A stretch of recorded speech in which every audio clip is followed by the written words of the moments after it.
Bismillahirrahmanirrahim. Assalamualaikum warahmatullahi wabarakatuh. Perkenalkan, saya Rizky Ramadhani Suti Putri.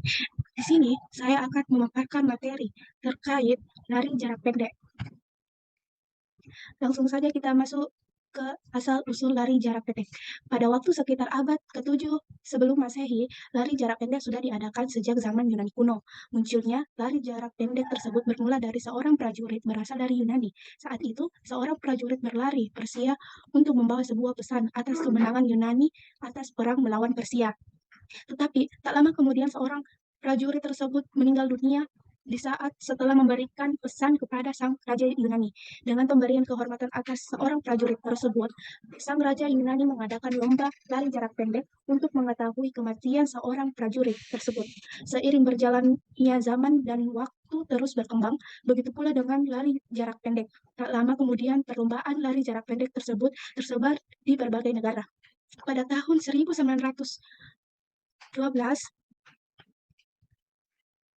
akhirnya dibentuklah organisasi bernama IAAF atau International Association of Athletic Federation yang berpusat di Monaco. Sampai sekarang 2012 negara sudah menjadi anggota IAAF. Ya. Pengertian lari jarak pendek adalah jenis lari yang melibatkan jarak yang relatif pendek, biasanya antara 100 meter hingga 400 meter. Lari jarak pendek adalah olahraga yang membutuhkan kecepatan dan kekuatan yang tinggi, serta teknik yang baik untuk mencapai performa terbaik. Olahraga ini sering menjadi bagian dari acara atletik di Olimpiade dan kompetisi atletik lainnya. Selanjutnya, Tujuan lari jarak pendek adalah untuk meningkatkan kecepatan dan daya ledak tubuh, serta melatih kemampuan tubuh untuk bergerak dengan cepat dan efisien. Dalam jarak yang singkat, lari jarak pendek juga dapat membantu meningkatkan kekuatan otot, meningkatkan keseimbangan dan koordinasi tubuh. Selanjutnya, teknik atau pengetahuan dasar dari lari jarak pendek.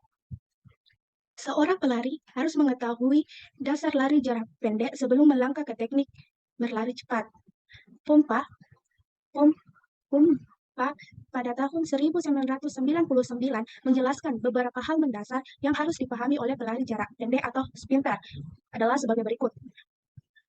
Yang pertama, mencondongkan tubuh sedikit ke depan saat berlari. Sudut kedua lengan sedikit fleksi 90 derajat, kemudian saat berlari tangan diayunkan searah. Yang kedua, kondisi rileks pada otot-otot bagian depan dan kedua lengan. Yang ketiga, kaki tungkai bawah ditolakkan dengan kekuatan sampai lurus dan pengangkatan pada depan diusahakan sampai posisi sejajar dengan tanah. Yang keempat, posisi ketinggian pinggang diusahakan sama selama berlari.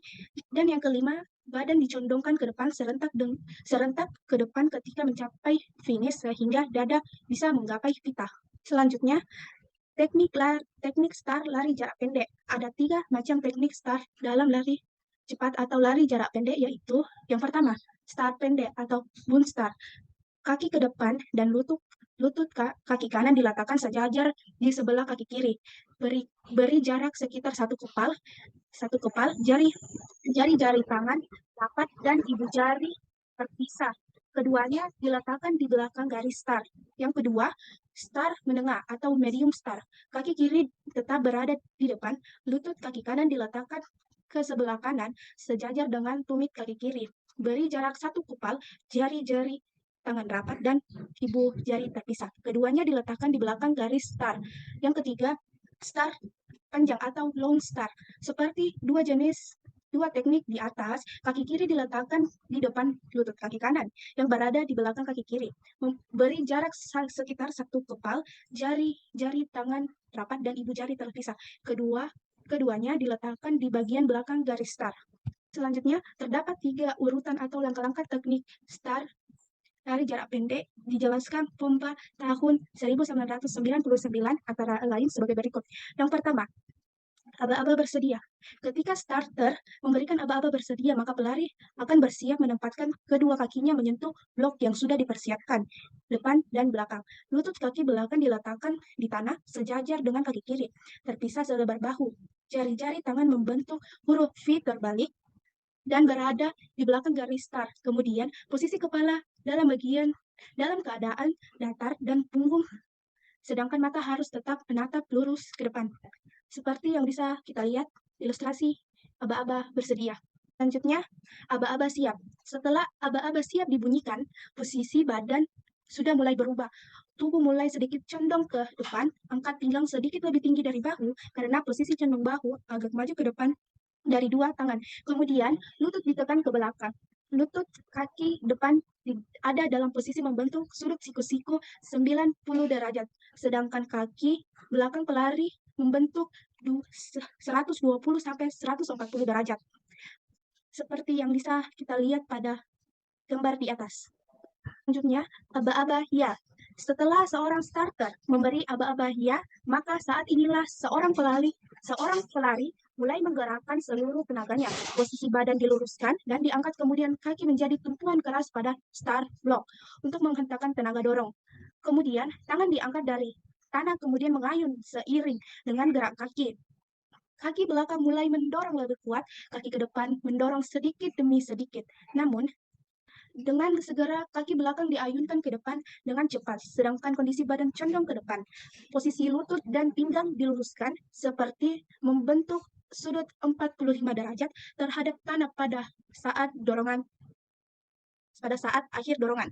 Selanjutnya, teknik lari jarak pendek, yaitu yang pertama, fase tompang. Fase tompang bertujuan untuk memperkecil hambatan saat menyentuh tanah dan memaksimalkan dorongan ke depan. Fase ini terdiri dari tumpangan ke depan dan tumpangan dorongan. Ada tekniknya adalah sebagai berikut. Yang pertama, mendarat pada telapak tangan. Yang kedua, lutut kaki tompang bengkok harus minimal pada saat amortisasi. Yang ketiga, kaki ayun mempercepat pinggang, sendi lutut, dan mata kaki dari tumpangan harus diluruskan kuat-kuat pada saat bertolak. Yang keempat, paha kaki ayun naik dengan ke suatu posisi horizontal. Selanjutnya, fase layang. Fase layang, tujuan fase ini intinya untuk memaksimalkan dorongan ke depan dan kemudian mempersiapkan penempatan kaki efektif saat menyentuh tanah. Adapun tekniknya adalah sebagai berikut. Pertama, mengayunkan lutut kaki bergerak ke depan dan ke atas. Yang kedua, dalam fase pemulihan lutut kaki tompang bengkok, irama ayunan lengan aktif namun rileks. Yang ketiga, kaki tompang ke belakang. Selanjutnya, teknik melewati garis finish. Muhtar 2019-14 menjelaskan terdiri dari 3 teknik pada saat melewati garis finish pada lari jarak pendek atau sprinter, yaitu yang pertama, mencondongkan dada ke depan menjatuhkan ke depan. Yang kedua, salah satu bahu dijatuhkan ke depan. Dan yang ketiga, secepat mungkin lari sampai beberapa meter garis finish terlewati. Selanjutnya, peraturan lari jarak pendek. Pertama, peraturan umum. Pertama, yaitu garis start dan finish masing-masing harus memiliki lebar 5 cm siku-siku dengan batas tepi dalam lintasan. Yang kedua, tepi garis start dan finish terdapat menjadi ukuran jarak perlombaan. Yang ketiga, bunyi aba-aba dimulai lomba lari jarak pendek ditandai dengan bunyi pistol atau kata bersedia, siap, dan ya.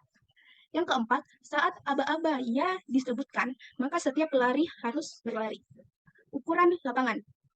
Bagian panjang keliling yaitu 400 meter outdoor dan 200 meter indoor. Lebarnya yaitu 7,32 meter, jumlah lintasannya yaitu 6-10 atau 100 meter, 4-8 atau 200 meter. Lebar setiap lintasan yaitu 1,22 meter, dan yang terakhir, garis pemisah setiap jalur itu 5 cm berwarna putih.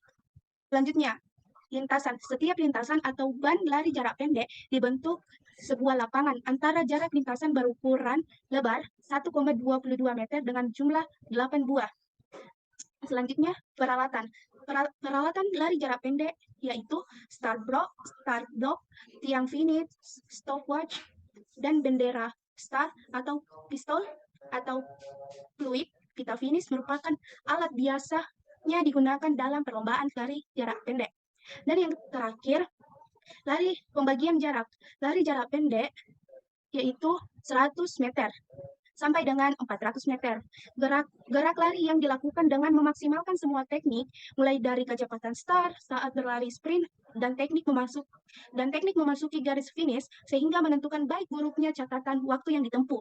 Pada umumnya, lari jarak lari jarak pendek menggunakan start jongkok. Jadi start jongkok adalah teknik start yang biasanya digunakan lari jarak pendek. Mungkin cukup sekian pemaparan materi yang dapat saya sampaikan. Kurang dan lebihnya mohon dimaafkan. Sekian. Terima kasih. Assalamualaikum warahmatullahi wabarakatuh.